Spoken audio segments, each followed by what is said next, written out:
In the 90s, movies about people discovering life, love, and themselves in their 20s, accompanied by soundtracks that defined the generation, captured the zeitgeist of their time. Could history repeat itself in 2005? I remember the music of that era. We might be in trouble. But sit back as we attempt to discover if Undiscovered is not that bad.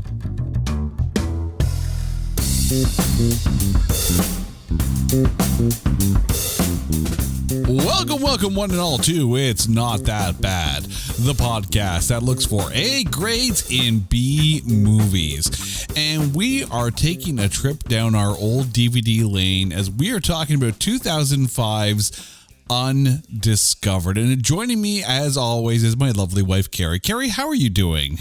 I'm doing great. How are you? I am good. Before we do actually get to talking about this movie, we have an announcement to make because we now have a website. You can actually go visit us at www.notthatbadcast.com. There you'll be able to catch up with all of our past episodes. We're also going to start doing some blog entries, maybe write up some articles. We're going to have a lot of fun over there, and maybe somewhere down the road there may be merchandise, but still waiting on my very Carrie movie sweatshirt. All in due time. Make it happen. Make it happen. So. But be sure to visit us over at notthatbadcast.com. Would love to hear from you guys. So now we're talking about 2005's Undiscovered. And I think you have to admit to the world, my dear love. I knew this was coming. That you happen to have not one, not two, but I'm pretty sure you have all three Ashlee Simpson CDs. Yeah. Sure do. So as we, kind of decided that we were going to go down this road, did you actually go back and listen to those CDs? Well, it was only 48 hours ago, and no, I didn't invest the time, I have to admit. But I did remember just how badass her hair and that cute little hat were, and I'm feeling motivated. I think I might flat iron my hair and maybe cut some bangs. I do have to say though, stop me. As Somebody stop me. As I was doing research for this, apparently Ashlee Simpson got back up on stage last year at a Demi Lovato concert and did a version of La La on stage with Demi Lovato. So apparently Ashlee Simpson might be back. It'd be kind of cool. Oh, come back. Make a comeback. I'm waiting for album number 4. I don't know if there is a fourth. I think there might be a fourth album, but I know at least the first 3 you have. Ooh, I would have to probably check out there's a Spotify deep dive, in your future, I think, at this point. But before we talk about 2005's Undiscovered, we need to take this Ashlee Simpson film and trailerize it. She sung her way out of the shadow of her older sister. She danced her way out of an embarrassing situation on Saturday Night Live. And there was nowhere to hide at the Orange Bowl. Now, Ashlee Simpson hits the big screen in Undiscovered, a movie where all the big talented names play supporting roles to characters you'd swear were based on aspects of Ashlee Simpson's life. Like Luke Falcon, the dark-haired singer-songwriter sibling of a lighter-haired, more popular singer who crumbles when the spotlight is finally shone on them.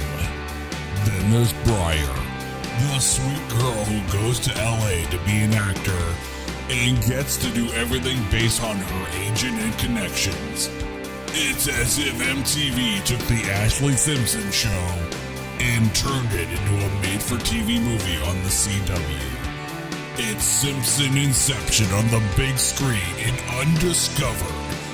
Rated PG-13 for post-Gen X. Wow. You have this look like that was harsh. It was harsh. Hey, you know what? I have been a big Simpson supporter for the longest time. Love Jessica, love Ashlee. Okay, Joe, come on. Admittedly, we may actually have a Newlyweds, DVD set or two. We know we've admitted to the Ashley Simpson CDs, and I will say that actually Ashley Simpson CDs actually aren't that bad. If this was a music podcast, we'd be talking about her CDs, and it's not that bad. But it wasn't an easy time for her around then, though, because yes, there was the infamous Saturday Night Live, Dance a Jig episode. There was her getting booed horrendously at the Orange Bowl. Like, this was a rough time for her, not gonna lie. But now that we've broken it down, it's time to get to build it back up. But first, let's get through the breakdown here. This movie stars Pell James, who was actually in Fanboys as one of the escorts. So we're having almost like our own little It's Not That Bad Inception. Full circle. And the funny thing is, she joined Ashley Simpson in yet another movie after this one came out, in the movie Pawn Shop Chronicles. Stephen Strait, who played Luke Falcon, he probably better known as Jim Holden in The Expanse. Of course, there's Ashley Simpson, Kip Pardue, who was in Driven, which we've done that movie on this podcast as well. You also have Shannon Sossamon, Fisher Stevens, Stephen Moyer, who of course we know him as Bill Compton in True Blood, and of course RoboCop and Princess Leia. I mean Peter Weller and Carrie Fisher. This movie, however, was almost not called Undiscovered. The movie was almost called Wannabe, and I hate to say it, they picked the better title with Undiscovered. This movie, this is where it gets fascinating, okay? This movie was written by John Galt. And as I'm doing my research, just a cursory thing, it's like, okay, this would be the only movie he's ever written. And I'm like, okay, maybe he's written books or something like that. To my knowledge, is not a real John Galt. Ghostwriter. I think nom de plume, if you will. I think this might be one of those Alan Smithy kind of things, because it was Joe Simpson. You never know. Dun, dun, dun. You never know. But here's the thing. John Galt was actually the name of a Scottish author born in 1779. He's also the character name in Atlas Shrugged, as written by Ayn Rand. So I don't know if John Galt is the real name of the writer on this one. This might be an Alan Smithy. Ooh. I am very intrigued by this. So we need to know who actually wrote the damn movie. But it's funny you mentioned Joe Simpson, though. The role of Ashley Simpson's character in this was apparently supposed to be lesbian, but then Joe Simpson said, yeah, I don't think so. Which actually makes a lot of the dialogue in the movie make sense now. Because there's a lot of allusions to, why don't you two ever get together? Oh, it's complicated. Well, how complicated is it? Well, that would explain why it's complicated. Well, I mean, yeah, looking back and just learning that little tidbit of information, but I don't know. I kind of think it didn't need to be. It didn't need to be made obvious. No, you didn't need to. I think her character was fine as is. I think she was just the quintessential, amazing best friend that every, person wants to have, right? Totally supportive and... Who was a better singer than the singer that they helped actually get a record deal. Yes. Yeah. I'm just putting it out there. This film was directed by Meyert Avis. This was the second and last movie that he directed. That's it. There was this, and there was a movie called Far From Home in 1989 that starred Drew Barrymore and Matt Frewer. Matt Frewer, of course, probably best known as Max Headroom. Yeah. Wow. Right? Drew Barrymore and Max Headroom in a movie together. Is that on our radar? Should we check that out next? I don't know. But here's the thing. Meyert Avis is actually a very accomplished music video director. Let me go through just a list of some of the bands that he has worked with here. The Pretty Reckless, Evanescence, Bush, Chris Cornell. He did the music video for Forever by Papa Roach. He's worked with Seether. He did the video for The Gift and the acoustic DVD that they put out, One Cold Night. He's worked with Avril Lavigne, Alanis Morissette, lots of YouTube videos, Van Halen, and Bruce Springsteen. So to say that Meyert Avis is a very accomplished director is selling him very, very, very short. Respect. Remember when MTV used to play music videos? Oh, right. Remember when Much Music used to play music videos? Back in the day. Remember when music videos actually meant something? Remember when they're... Yeah. Yeah. Like, when was the last music video that you've watched? Truly. The last conceptual music video that I've ever watched. That one's hard to say, right? Because a lot of it now is just band in studio or just compilation of live footage. And I'll admit that I do still watch music videos on YouTube when a band puts it out, but more often than not, it's just a compilation of live footage from random person with a DSLR that follows them around on tour. Which I love a live music video, but I mean, there's something to be said about some of the coolest visuals have come from music video directors.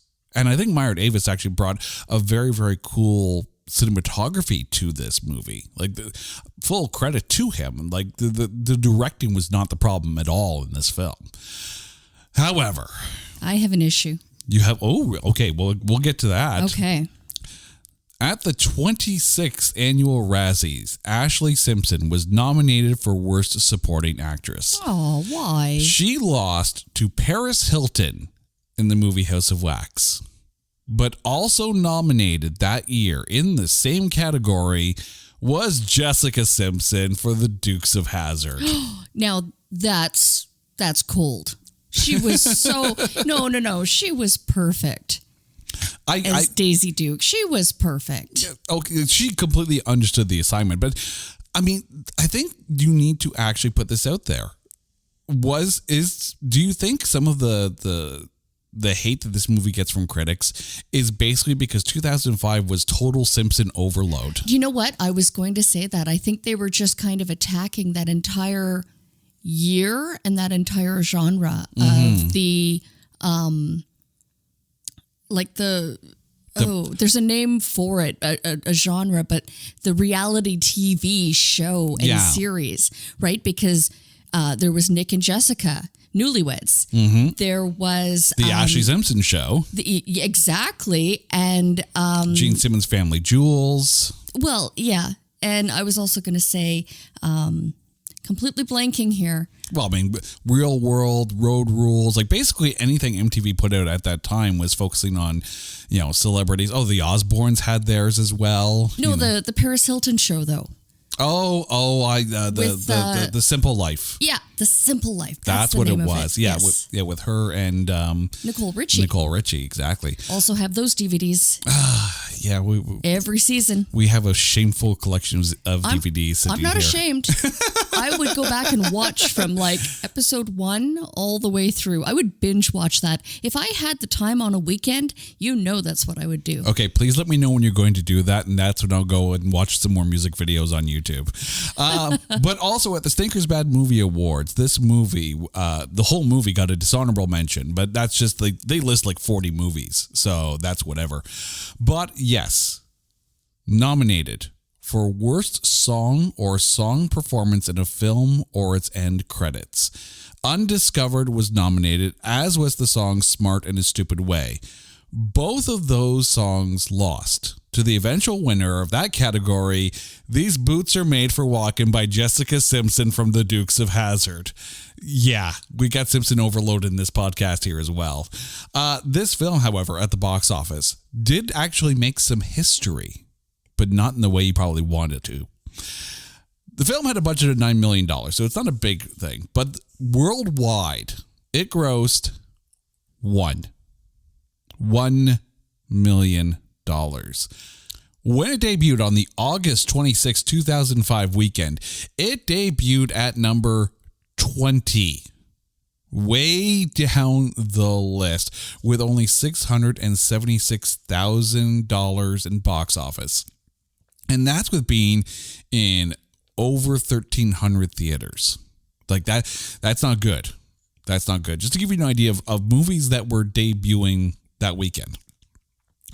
The Brothers Grimm debuted at number 2 with $15 million. The Cave debuted at number 5 with $6 million. And as I look down the list, that's it for debuts. The number 1 film of that week was the second week of The 40-Year-Old Virgin. But that's not the history that it made. This film, at the time, broke the record for the biggest second weekend drop in box office history. With, and here's the number here, an 86.4% drop while still being in wide release. That is basically being in, I think it's 600, like over 600 theaters. So it dropped. It only made $91,000 in its second week. The movie that it beat was Gigli. Yeah. Again, I wish this was a video podcast. The look. Wow. Right? But now, hear me out though, because there is a silver lining. Because Undiscovered no longer holds that title. It was beat by 2017's Collide, which stars Felicity Jones and Nicholas Hoult. That movie lost more. Much more. Actually, it was like 88.5%. Now, there is an asterisk on this one, and we have to actually bring back a movie we talked about in a previous episode. Because the biggest drop overall goes to The Oogie Loves and the Big Balloon Adventure. We mentioned that film. I can't remember which episode we were talking about it, but I think it was, I can't even remember. But that movie dropped 90.1% in box office. But it also went from 2,160 theaters in week 1 to only 281 theaters in its second week. So it drops out of wide release. It takes it out of the conversation. But yes, for the longest time, Undiscovered held the record for the biggest drop in second week as far as percentage goes, 86.4%. Ouch. The critics weren't kind either. Over at Metacritic, this film has a Metascore of 29. And then over on Rotten Tomatoes, the audience score sits at 48% and the critics score at 8. Wow. Single That's low. digits. Now, we talked about Simpson overload here, but I'm going to put this out there before we actually get to talking about the actors themselves. There's a decent list of namer actors in this. None of them are in lead roles.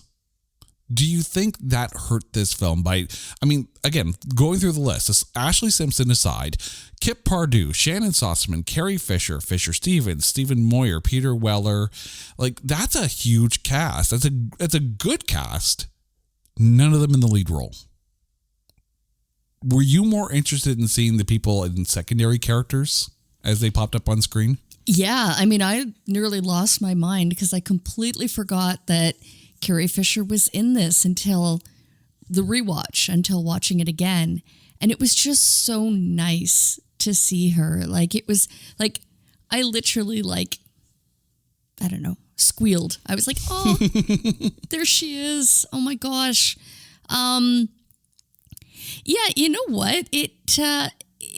I think it was just the perfect amount. It was just that little bit to look forward to when you're watching the storyline unfold. You know, every scene with Carrie Fisher, I'm like, she was just absolutely perfect. Okay, well, let's get to our breakdown here as to why this film actually isn't that bad. But we got to start with Stephen Strait, who, of course, plays Luke Falcon, like the singer in question that they tried to get him a record contract and tried to build him up, and it goes completely sideways. What were your thoughts on Stephen Strait?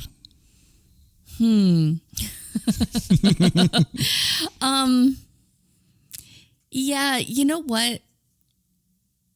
In the beginning, I was really rooting for him. And then, I don't know.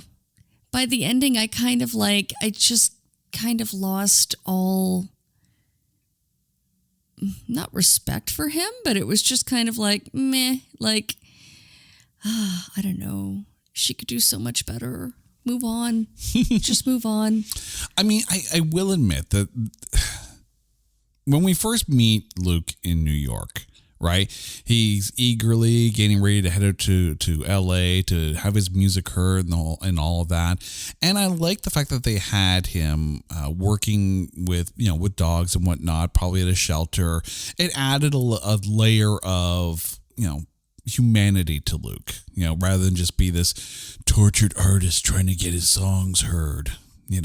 He's got a decent little gig playing regularly at a club. I've played clubs where there's barely anyone there, so I get it. But I mean, once things start to roll, it's like, did you quit your job? Like all of a sudden, like who's looking after the dog and everything? His brother did. His brother took the. I know, but everything that made Luke likable in the first half of the film was completely thrown out of the window, and you turned this into a much darker tale with a character that all of a sudden we don't really give two craps about. Thank you so much for saying that, because I honestly sat there thinking, is it just me? Like, I know that I have to defend this movie and defend this character, and I'm really struggling at the end. And it's really nothing specifically that he did. It was just kind of like he turned unlikable. Like he just inevitably seemed toxic, and it's like, you just kind of are no longer rooting for his rise to fame. Yeah. I mean, you take a look at a movie like Rockstar with Mark Wahlberg and Jennifer Aniston, and you kind of felt for him, right? Because let's be honest, Mark Wahlberg's character in that film isn't exactly the sharpest tool in the shed, right? And he kind of gets caught up in the fame and the touring, and you see, how, it affects everyone in his circle. Like both him and Jennifer Aniston get into like, a drug-fueled orgy and whatever, and it kind of tears them apart, and he loses his way, and, all of a sudden realizes in a situation that, here he is singing with his favorite band of all time, and they're not even going to let him, take any part of the writing process, and that just basically sours the whole thing. You feel bad for Mark Wahlberg's character in Rockstar, right? There's still, despite the trappings of rock and roll fame, there's still that eager young kid that just wants to be heard. I can't believe I just defended Mark Wahlberg in a movie, but here we are. Here, it's like you feel no remorse for what happens to him. None whatsoever.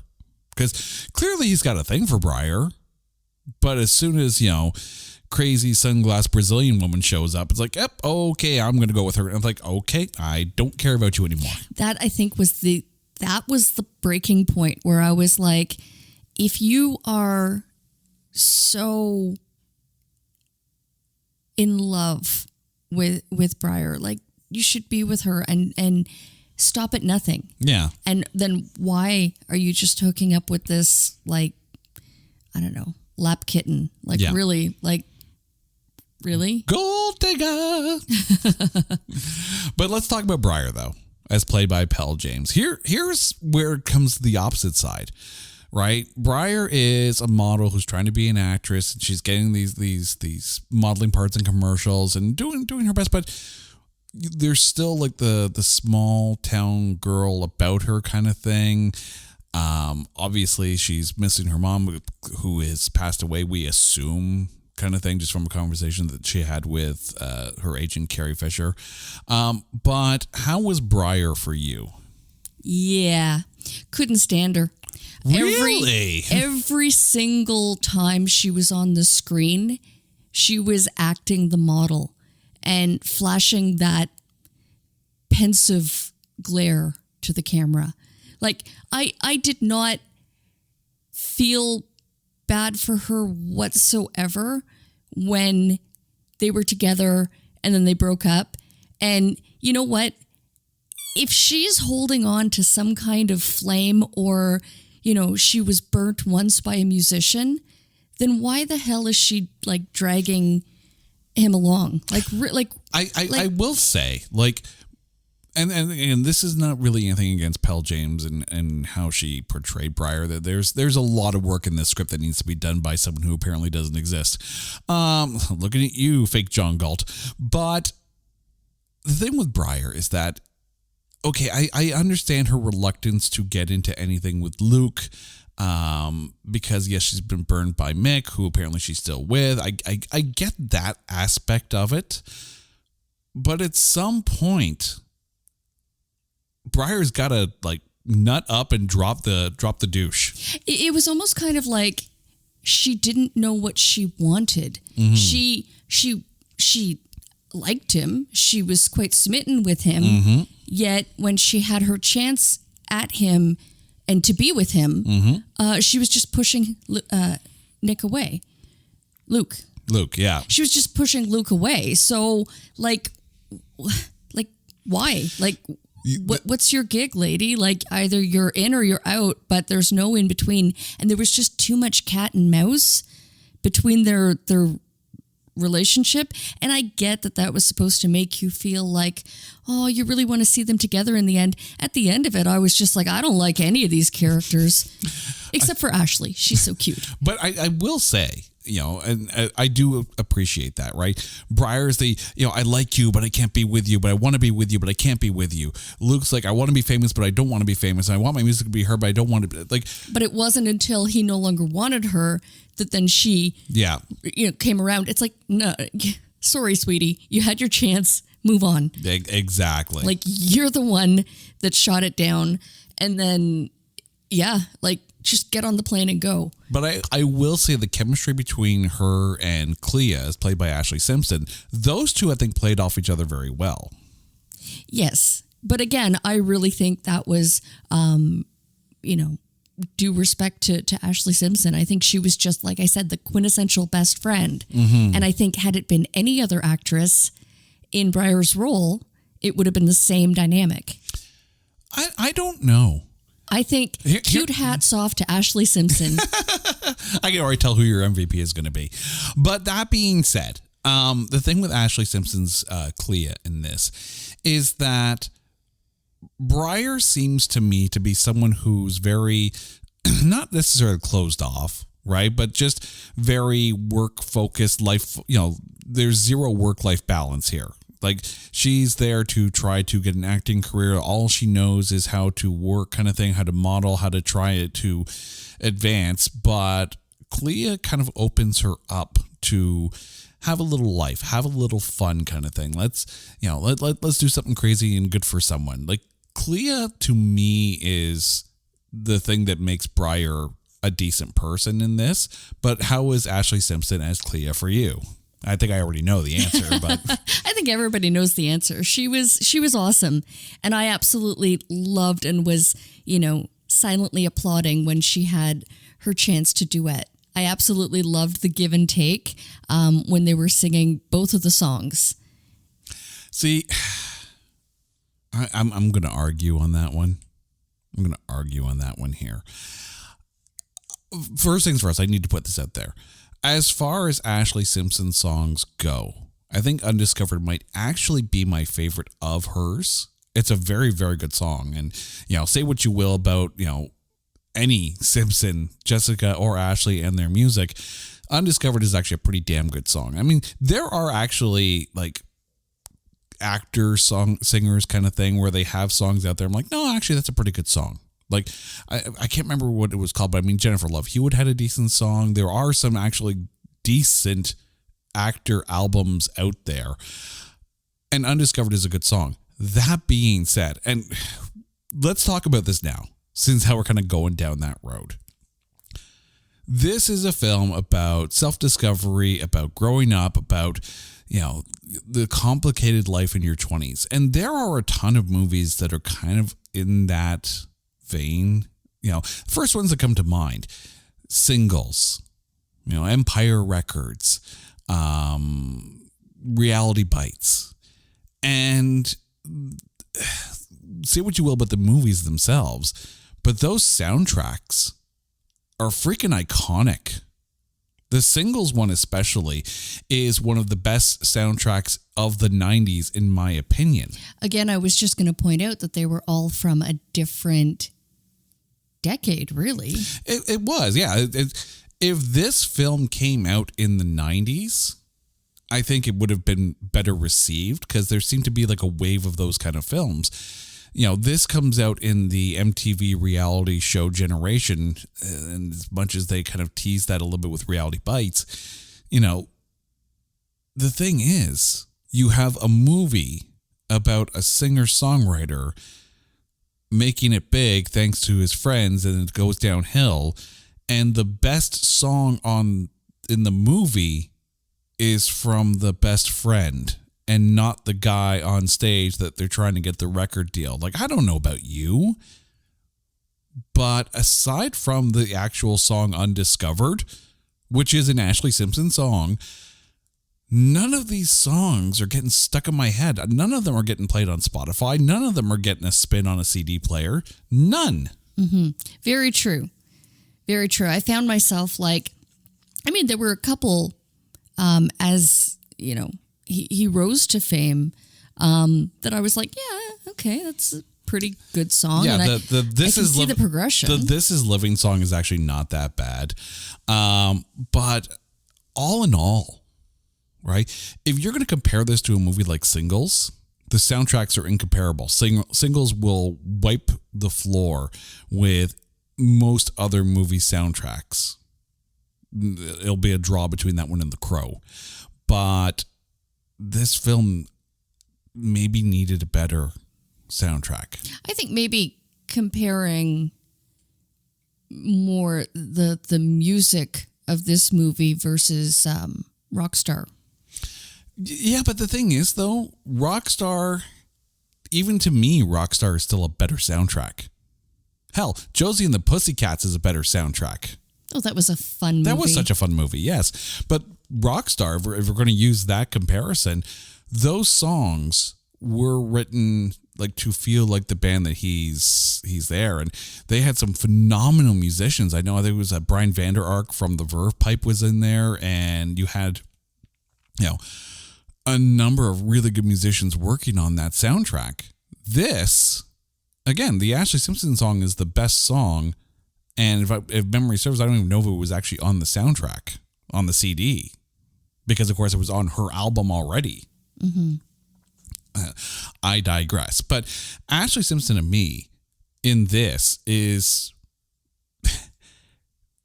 you do wonder why her and Luke never got together, because, you know, the friendship between them, just the looks between the two of them on stage.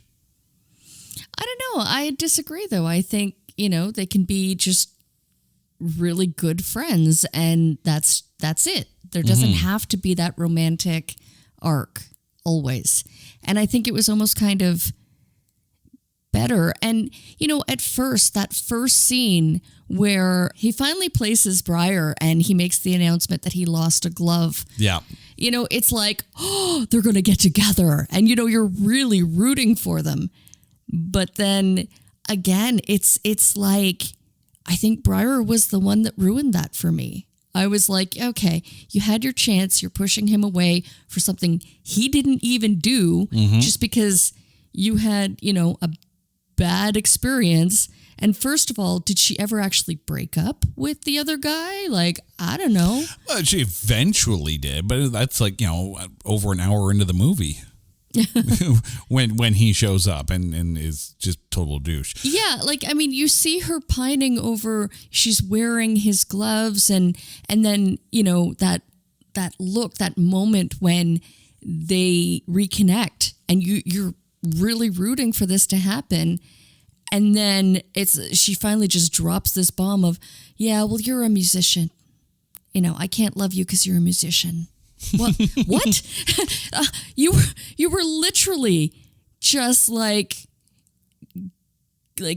eye oogling him. Like, yeah. Why are you pushing him away now that you have your chance? He's a singer, songwriter, guitarist, pianist. It's not like he's a drummer. No one ever goes for the drummer. Harsh. I know. I'm a bassist. I have to get those digs somewhere, right? You guys know, I got you. You went for the bassist. What's wrong with you? But the thing I really liked about Clea is that there were times when, she's getting dragged up on stage by Luke to duet and whatnot. And Ashley Simpson plays her very shy, very almost, she's a good singer. She knows she's a good singer, but there's still that shyness that she needs to kind of get dragged up on stage, no matter how much Luke, kind of, pushes her up kind of thing. So then when it's time for her to actually sing by herself, you can almost see at the beginning, and I don't know if this is, part of the cinematography, but it's almost, you can see her kind of breaking into the shell to take that lead on stage. So, I mean, it's subtle, and I don't know if Ashley Simpson meant to do it or not, but we're just going to say that she did, and she pulled it off very well. I wanted to see her rise to fame. Which I think it was kind of the situation, right? With frickin' RoboCop at the end, right? Lounge Lizard RoboCop. I love when he's like, I'll call you. Right. That was so cute. Let's talk about Kip Pardue, though, who played Ewan Falcon. So Luke's brother, the guy in the funk band. What were your thoughts on Ewan Falcon? Absolutely fantastic. You know what? I would have loved, and I would have applauded every moment of seeing his rise to fame to the same level. Yeah. No, he was great. That man's a rock star. Ewan Falcon's a rock star. He was so much fun. Right? Like, you know what? I think, had it been a different brother, had he, been the one in the place to rise to fame, I would have loved the movie. I mean, there's the thing, right? You have the one scene where Luke goes to basically say that he's not going to show up to the party or something like that kind of thing. But then, when Luke's down, Ewan basically says, no, come play with my band tonight and have some fun. You can see Luke getting back to having fun again. And that's the thing. Like, Ewan, he's just a free spirit, right? He's fun. He's lighthearted. He doesn't take things too seriously. It's true. I wanted to know more about him. I wanted that funk band to get big. I'd be down with that. Shannon Sossaman, who played Josie, the Brazilian model that's brought in to help get Luke noticed, and then basically Yoko Ono's the crap out of everything. How was Shannon Sossaman for you? Well, if her intention was to come into the picture and be incredibly unlikable, and that moment where you just applaud where she gets kicked to the curb, then she did it well. Mm-hmm. She did her job, Yeah, like when I might have missed something in the planning stage, because when she turned up and she's like hanging all over Luke and you mean at first? Yeah. So the whole thing that what happened was, like, they called up Breyer's agent to basically get this very well-known model kind of thing to show up, have pictures taken with Luke, and then have those on the internet, and everyone's like, well, who's she hanging out with? Who's the singer-songwriter that she's draping over? And that's basically Luke Falcon gets famous for just being hung on to by this model. Yeah. It's like if you served Kim Kardashian a plate of fries, your picture would be in the, who's the best fry deliverer out there? Kim looks so happy. Those must be the best fries. Yeah. Yeah, the internet sucks. But I mean, it's true. Josie's not supposed to be liked at all. And she accomplished that task. I mean, yeah, like as soon as she showed up, I was like, oh. And then the relationship that they had, whether it was, for show or not, it was like, oh, you just want her to disappear. And that's the thing. The fact that Josie and Garrett Schweck, the manager of Tantra Records, seem to be kind of on the same level. If you're on the same level as the sleaze who runs the record company, you're probably not going to be a good person. But the thing is, if you didn't like Josie, then Shannon Sossaman got the assignment right and she did her job very well. So, you know what bothered me about that whole angle? So if Briar was a model in her own right and she had an agent, why couldn't they just have like exposed or publicized their relationship in the beginning and thus creating his rise to fame? I have a feeling that the reason Briar didn't do it herself is because she's not a model of that level, right? But it might have helped her as well. But the thing is, if the goal was to get Luke noticed by the internet, then it had to be someone who's already at that meteoric level of people become famous through proximity. And Briar is proven to not be that person because she's sitting there at acting class and people are guessing at what she's doing, not like, oh, hey, I saw you in this, right? It's Briar's not at the level that would help Luke get noticed. Yeah. Around the end of it, when she was sitting on the plane, I'm like, so like she's what? Talentless and connected? Like, is that kind of... Briar, I guess, is talentless and connected at this point. I mean, she's a model. She was getting modeling contracts, but I mean, she's got a look and she's got a very good agent. Yes, talentless and connected. Yeah. But then there's the agent, Carrie Fisher, playing Carrie. So she didn't even have to learn a new name. How was Carrie for you? Carrie? It was different spelling, but that's okay. It's all good. How was Carrie playing Carrie for you, Carrie? She was fantastic. Oh, it was just so nice to see her on screen. And I had completely forgotten about her role in this because it was such a small yet such an important and intricate part in this movie. Yeah. It's also been years since I've watched this, so... I mean, there's the thing, right? Like Carrie Fisher around that era, she was doing spots on like 30 Rock, and of course she was in Jay and Silent Bob Strike Back, and she was in Fanboys. Right? So, I mean, like there's this wonderful part or era of Carrie Fisher's career where she's just taking these roles that are really genuinely sweet, funny characters. You got to wonder if that was the connection. Because they were both actresses were in Fanboys. So yeah, but do you think this was a reprise? I don't think so. I think Pell James is just, I mean, it was a small role in Fanboys. This is a straight up lead role there. So there's that.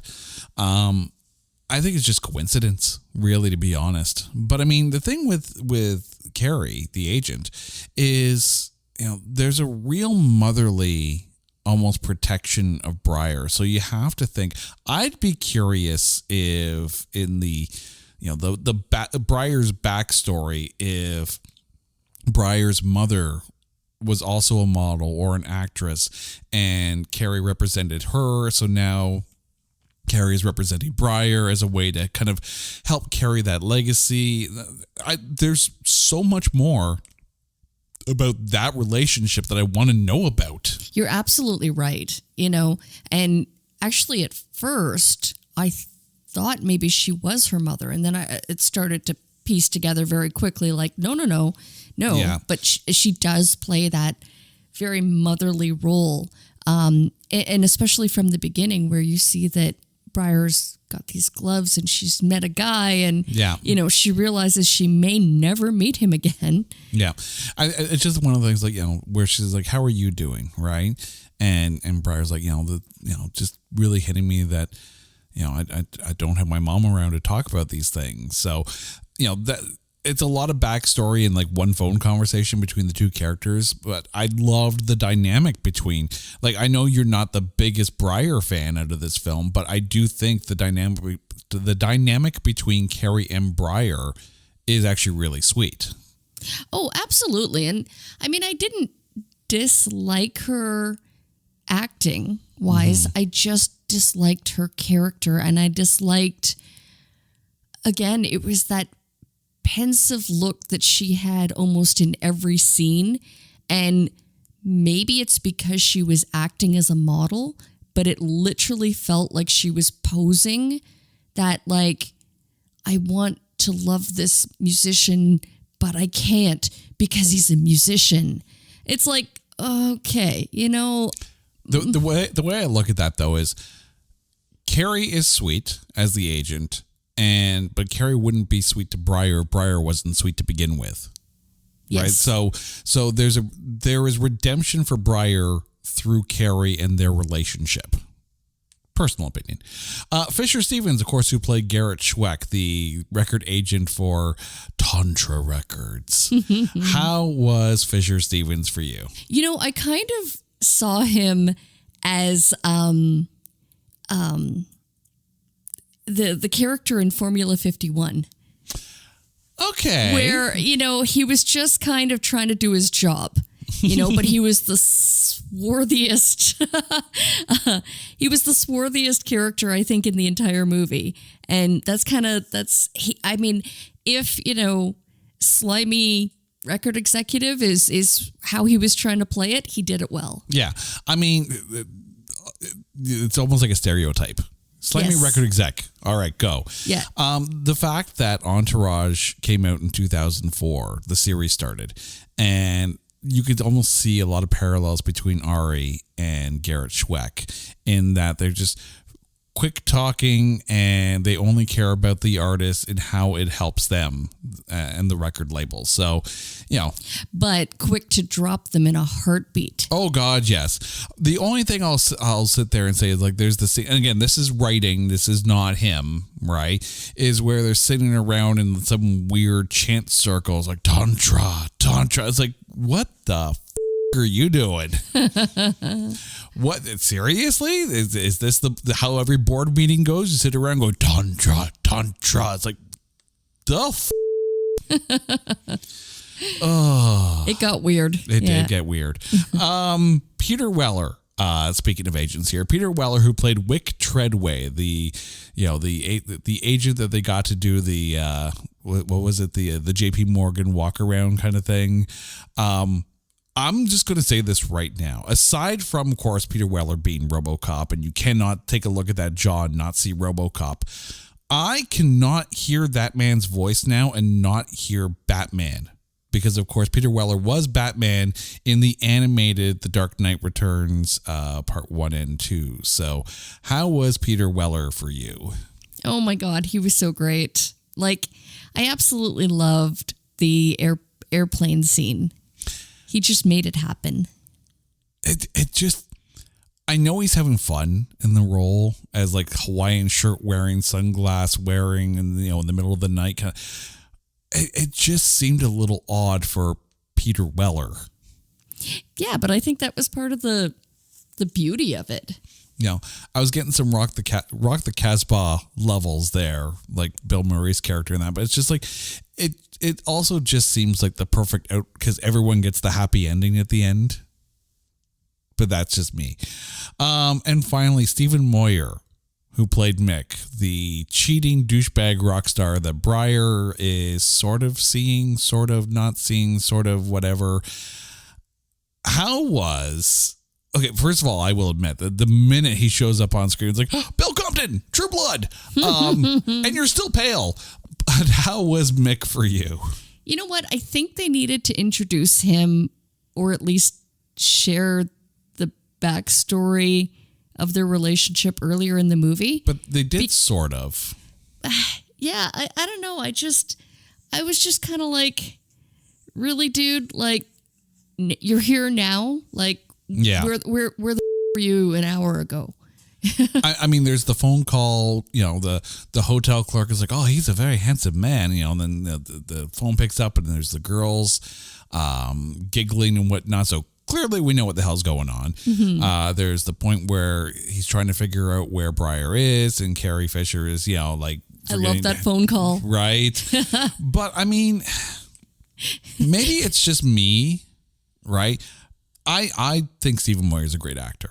And as much as I enjoy Tenoch Huerta as Namor in Wakanda Forever, Stephen Moore would have been a phenomenal Prince Namor.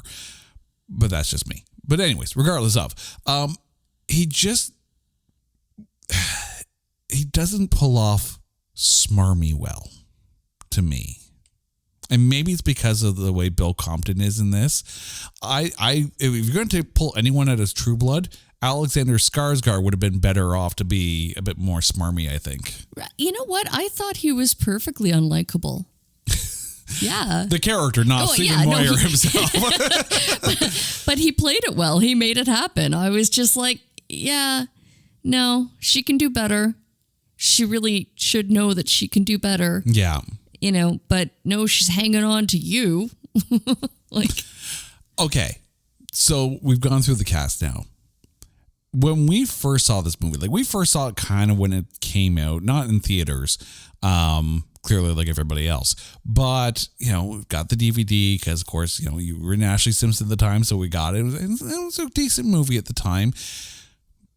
But then how is it rewatching that film, and I'm doing the math here, going to feel old, 18 years later since its release? Yikes. Thanks for that. Mm-hmm. Huh. You know what? I would say it was still enjoyable to watch. Withstood the test of time. I did mention earlier that I had an issue with the cinematography on this one. Okay. And I know other movies are guilty of doing it as well, but other movies pull it off.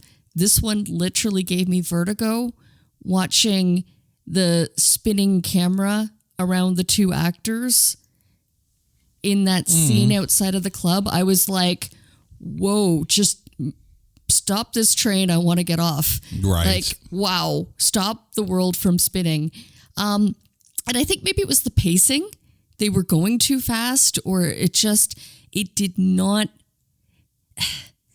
I see what they were attempting to do, but it didn't fit the scene. And it was just distracting. And I mean, knowing that it's a music video director at the helm, I mean, there are certain things, especially when Clea is doing Undiscovered on stage, and you can see some of those, shallow depth of field rack focus shots of her close up on stage. It looks very much like a music video. Sometimes, I don't know, maybe it's, I mean, have I directed a couple of music videos? Yeah, sure. Nothing crazy, but they're there. I don't know. So I can't really speak to the mindset of someone going from music videos to filming a movie, but I wonder if it's hard for someone who has such a wide breadth of music video experience to switch that and go to a narrative kind of storytelling type thing. Yeah, it was almost kind of like, I can't remember if it was a YouTube video, but there is a music video that I can think of where the entire video is shot in spinning cameras on. And given how many YouTube videos stage that Meyer, I can't remember his name now, the director did, it could very well be he directed that one. It could be. Anyway, again, it was just that one scene where I was just kind of like, whoa, I am not liking this at all.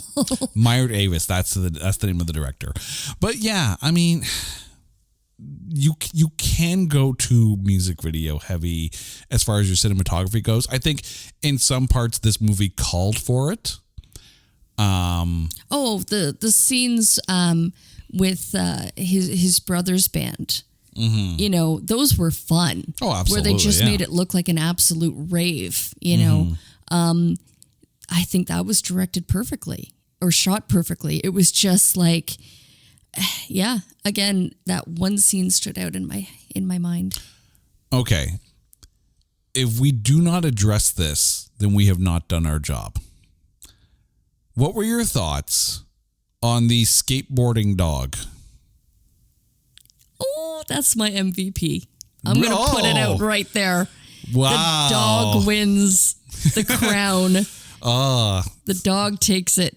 Oh my God, it's a skateboarding like bulldog. He's so damn cute. Oh, he is the freaking cutest. Oh. Don't tell our dog that we said that, but he's the freaking cutest. Can we just hook them up? I don't know how that would look in the aftermath. I mean, probably cute as hell, but still, regardless of, it felt. Yes, he's cute. Yes, it's fun to have him there, but did it feel shoehorned into the story for cuteness sake? No, because he took off when Luke had to like run down wearing the bed sheet. Yeah, the street after his dog. I loved it. I will say it. To me, it felt like, okay, we need to add. Like, it almost felt like the skateboarding dog was there to make Luke likable. I don't know. Because, I mean, the brother eventually took care of the dog, and I think the brother was incredibly likable, so... Yeah, but it's not... But the dog was so cute. It's not Ewan's dog. It's Luke's dog, though. Skateboarding dog. And actually, though, real, like, legit, that is a skateboarding dog. He was made famous before this movie. Yeah.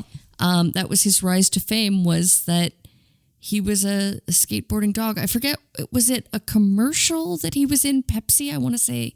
I could be wrong. It's quite possible. I didn't really do too much research into the skateboarding dog, except for the fact that he was there. Oh, I loved him. And he's your MVP. MVP. Skateboarding dog. Okay. Mad respect. Well, since you've already dropped your MVP, I guess it is time to finally lay it on the line for myself. You stole my thunder. I was actually waiting to... you were ready to drop some bombs there. Yeah. Well, we couldn't just not talk about it until the end. Well... But probably no surprise here. My MVP is actually Ashley Simpson in this. Wow. You thought I was going to say Carrie Fisher, didn't you? I did. Carrie Fisher was a very close second on this one, but I mean... Shocked. I'm going to put this out there. And, if you've made it this far into the podcast, A, thank you. But B, when we do this show... I fully admit that we kind of rip apart these movies at the beginning of the show. So if you're tuning in and saying, "Oh, it's not that bad," but they're kind of on the film, well, give it a little bit. We're gonna get there. Wait for it. We're just warming up. Exactly. We're putting all the good stuff at the back end there. You can skip ahead 20 minutes there every podcast, but you're gonna miss some fun stuff at the front. But here's the thing, right? I get that Ashley Simpson got ripped on. Really around this time, like from 2004 to 2006, she was getting like the Nickelback treatment. And let's be honest, what artist doesn't lip sync their performance? Well, I mean, okay, many don't, but many do. But I mean, the thing is, she was told, she was advised apparently to not sing on Saturday Night Live because of acid reflux. So, I would rather see Ashley Simpson lip sync on Saturday Night Live than see her throw up on Saturday Night Live. I think she chose the right thing. And it's not her fault that the backing track messed up, right? Mm-hmm. It's not like she's Milli Vanilli. She, wrote some of those songs, like she sang those songs, like she's a good singer. That's the thing. Yeah. Is like legit, she, I think... actually is my favorite Simpson as far as vocals. Mm-hmm. She's far more talented vocally. Her songs, I think, were better than Jessica's. Oh, absolutely. I do admit that Undiscovered might be the one song. If I had to put anything on a mixtape and she had to be on it, it's going to be Undiscovered. I'll tell it right now. But even... because there were a lot of albums at that time. Like Kelly Osbourne's first CD actually had some decent bangers on it. Brooke Hogan? No, I'm not. No, I cannot agree with you with Brooke Hogan. Oh, come on. No. Paris Hilton? Stars was actually, or Stars Are Blind or whatever the song was called. That's a decent enough song. But I mean, Ashley Simpson put out some really good CDs. Right, say what you will about them, but they were very good CDs. Honestly, she got like the Nickelback treatment, and it's not fair. It really isn't fair. And I think her performance in this movie probably got panned because of who she was and everything else around, and have nothing to do with the movie itself. Is the movie great? That's up for debate. It's definitely not an 8% critic score film, so the critics can go suck it. No, and I think too that, I mean, you have to just know that, and you kind of got a lot of it in watching the Ashley Simpson show, is that she was the sister in the shadows of her incredibly famous and, let's put it out there, married into a famous, situation. I mean, there was the Newlywed Show, right? Yeah. So that took off. And then here is Ashley, like literally in the shadows, probably for the most of her part of her life. Yet had the better albums. And has the better voice. And Undiscovered has to be so incredibly, I'm just guessing, I don't know the girl, but probably really personal, for her. Mm-hmm. And so I think maybe that's a big part of why I'm rooting for her and why I really wanted to see this movie. Not that it's a great movie, full of cliches, Oh, it's been done before and it's been done better, but her role in this was solid. Yeah, I would much rather hear more about the relationship between Briar and her agent Carrie.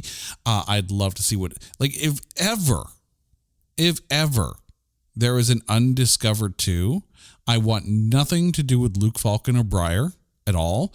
I want this to be about Clea and how she's, her songs are getting heard. And let's just call it Discovered.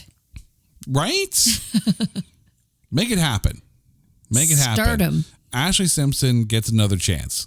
And the funny thing is, if you find that video of her jumping on stage with Demi Lovato and the reaction from the crowd, it's insane. It's absolutely insane. They ate it up. When was that? What year? A couple of months ago, actually. Months. Yeah, okay, so it's not that long ago. So there might be a comeback. You know what? If ever there was, it's well deserved. It's well deserved, and I have a feeling it'd be one of the things where if, she does put out another album. Well, she had kids. Her kids are getting older now, so yeah. Now that you know what? I'm rooting for your girl. All right, Ashley Simpson. If you decide to do Undiscovered 2, A, you're welcome, but B, I guarantee you it will be much better received. And I'm also taking applications for incredibly supportive and adorable best friends. So, Ashley, give me a call because... Already named Carrie, yes. Yeah. Well, my Carrie, thank you for joining me on this one. And to you, our listeners, thank you. Now, you guys know the drill. If you think there is a movie out there that is unfairly maligned or is just so bad that there is no way in hell that we can find anything good to say about it, hit us up on Twitter at NotThatBadcast or on Facebook at facebook.com/NotThatBadcast, or go to our brand spanking new website at www.notthatbadcast.com. Let us know, and we will watch that movie, we will dissect that movie, and we will find the good things to say because we are looking for those A grades and B movies. Until next time, I'm Jay, she's Carrie, Ashley make another album. This is It's Not That Bad. Take care.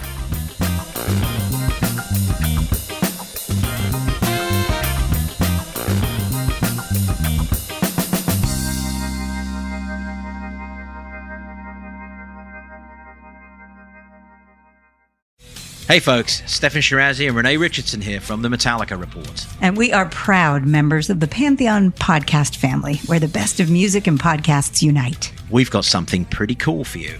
We're giving away an exclusive Metallica merch package worth over $250. That's a whole lot of Scary Guys, skulls, M72, and other sought-after Metallica swag.